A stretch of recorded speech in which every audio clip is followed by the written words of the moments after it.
RTV ధన్యవాదాలు. ఈరోజు వచ్చిన జడ్జిమెంట్ ఏదైతే పార్టీ ఫిరాయింపు ఎమ్మెల్యేల అనర్హత పెట్టని జడ్జిమెంట్ నేను చూడలేదు. చాలామంది జడ్జిమెంట్ వచ్చింది, జడ్జిమెంట్ని అసెంబ్లీ సెక్రటరీకి అందించారు అనే దాని వరకు నేను విన్నాను, నాకు అంతవరకు తెలుసు. ఏదేమైనా ప్రజల కొరకు, ప్రజల అభిమానం కొరకు, ప్రజల అభివృద్ధి కొరకు నేను తీసుకునే స్టెప్కి కట్టుబడి ఉన్నాను.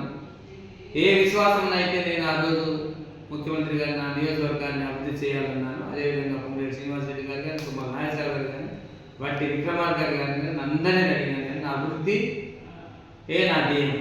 నేను పార్టీలకి అతీతంగా పనిచేస్తున్నాను. ఈరోజు కూడా నాకు వారి అండ ఉంటుందని గౌరవ ముఖ్యమంత్రి గారి అండ.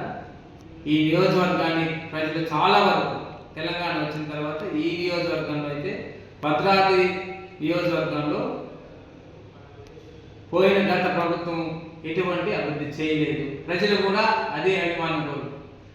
ఆ రోజు కూడా నేను ఎన్నికలకు వెళ్తే చాలా వరకు ఇక్కడ ఏం చేయలేదు, ఈ నియోజకవర్గానికి ఏజెన్సీ ప్రాంతాన్ని బీఆర్ఎస్ పార్టీ వదిలేసింది, మీకు మేము ఓటు వేయాలంటే నేను నియోజకవర్గ స్థానికుని, ఈ నియోజకవర్గం పుట్టాను. భద్రాద్రి మన దుమ్మగూడ మండలంలో, నా నియోజకవర్గం దుమ్మగూడ మారుమూల ప్రాంతాల్లో పుట్టి చదివాను.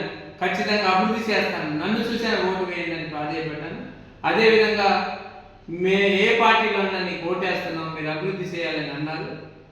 వారు ఆ రోజు కోరుకున్న, ప్రజలు కోరుకున్న మేరగా నేను ఈరోజు అభివృద్ధి చేయాలంటే ఖచ్చితంగా నా ప్రభుత్వం ఉండాలని నేను స్టెప్ తీసుకున్నాను. అదే ప్రభుత్వ అండతో ఈరోజు ఏదైతే గౌరవ ముఖ్యమంత్రి గారి అండతో, అదేవిధంగా నా గురువు గారు అయిన పొంగులేటి శ్రీనివాసరెడ్డి గారి అండతో, మరియు సీనియర్ ముఖ్యమంత్రి మన మంత్రివర్యులు తుమ్మల నాగేశ్వరరావు గారి అండతో, అదేవిధంగా బట్టి విక్రమార్క అండతో ఈ నియోజకవర్గాన్ని అభివృద్ధి చేయాలని కోరాను. ఖచ్చితంగా చాలా వరకు నా నియోజకవర్గంలో ఉన్న చిన్న చిన్న వర్కులతో పాటు పెద్ద ప్రాజెక్టులు కూడా పూర్తి అవుతున్నాయి. అదేవిధంగా నేను కోరుకున్నట్టుగా భద్రాచలం శ్రీ సీతారామచంద్ర స్వామి దేవాలయాన్ని అభివృద్ధి చేయాలి. గత ప్రభుత్వం చాలా వరకు 100 కోట్లని 1000 కోట్లని చాలా వరకు నేను ఎన్నికలకి వెళ్తే 100 కోట్లు కానీ 1000 కోట్ల వరకు చేశారు. ఒక్క 100 పైసలు ఇవ్వలేదని చాలా మంది నన్ను ఎట్టకారంగా మాట్లాడడం జరిగింది.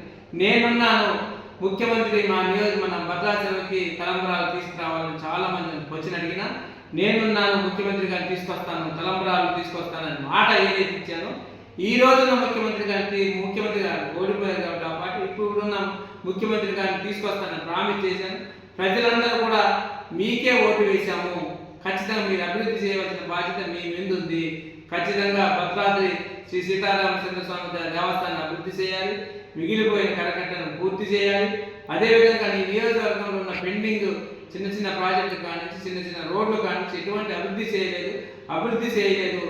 అదేవిధంగా ఇక్కడ నుంచి మనం వాజేడు వరకు చాలా వరకు అభివృద్ధి పనులు మిగిలిపోయినాయి.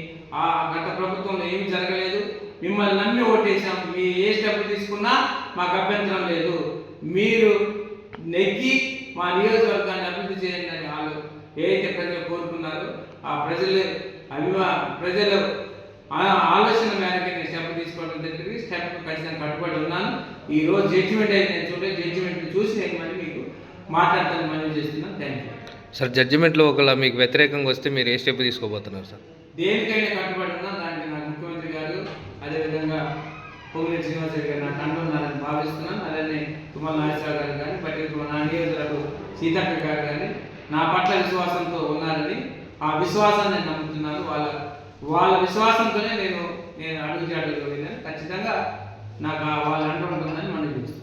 ఎన్నికలు ఏమన్నా మళ్ళీ ముందొస్తాయని చెప్పండి. దేనికైనా నేను రెడీ ఉన్నాను, దాన్ని తప్పక దేని పే చేయాలి. ఒక్కసారి స్టెప్ వేసిన కానీ దేనికైనా రెడీ ఉన్నాను. చాలామంది నీతిమంతులు లేక అసలు పార్టీని నమ్ముకొని ఇంకో పార్టీకి వెళ్ళి విప్పులు కానీ, ఇది కానీ, మంత్రులు కానీ తీసుకున్న వాళ్ళు చాలామంది నీతులు చెప్తున్నారు. ఆ రోజు నేను డిస్క్వాలిఫికేషన్ ఈ రోజు ఎందుకని మేము క్వశ్చన్ అడుగుతున్నాం. ఒకటి, ఆ రోజు మీకు లేదా అంటే మీ పార్టీని ఇంకో పార్టీని నమ్ముకొని వచ్చినప్పుడు ఆ రోజు మన డెమోక్రసీ ఉంది కానీ ఈ రోజు డెమోక్రసీ లేదా? అప్పుడు కాన్స్టిట్యూషన్ గుర్తొచ్చింది లేదు కానీ ఇప్పుడు కాన్స్టిట్యూషన్ కొత్తగా వచ్చిందా? ఒక్కసారి మళ్ళీ చేయమంటున్న వాళ్ళందరినీ మనం ప్రజాస్వామ్యంలో ఒకటి డెమోక్రసీలో ప్రజల అభిమానం కొరకు ఏదైనా చేయొచ్చు. నేను ఒకటే అంటున్నాను, మనం ప్రజలే అంటుంటారు, దేనికైనా మేము సిద్ధంగా ఉన్నాం. చాలామంది పార్టీ నమ్ముకొని వెళ్ళా, నేను అలా వెళ్ళే. ఖచ్చితంగా ఒక 3-4 వ్యక్తులు నమ్మి నా భవిష్యత్తు, పార్టీ భవిష్యత్తు ఏమైనా పర్లేదు, నా భవిష్యత్తు ఏమైనా పర్లేదు, ప్రజలు అభివృద్ధి కావాలనే కోరిక మేరకు వెళ్ళి అదే నిర్ణయాన్ని కట్టుబడి ఉన్నారు.